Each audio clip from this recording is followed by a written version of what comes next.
నేను నిన్ను ఏమాత్రమును విడువను, నిన్ను ఎన్నడూను ఎడబాయను. హెబ్రీయులకు రాసిన పత్రిక 13:5.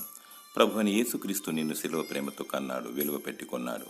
ఆయన పొందిన దెబ్బల చేత స్వస్థత, ఆయన రక్తము ద్వారా విమోచనను అనుగ్రహిస్తున్నాడు. నిన్ను భద్రపరుస్తూ కంచెవేసి కాపాడుచున్నాడు.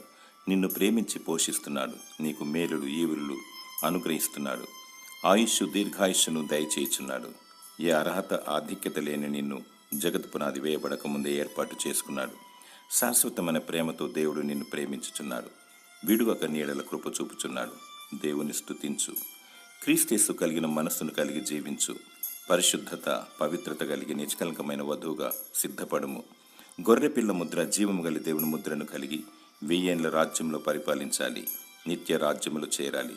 దేవునికి నమ్మకముగా జీవించుము. దేవుడు నిన్ను విడవక ఎడబాయక తన నిబంధనను నీ పట్ల నెరవేర్చునుగాక. ఆమేన్.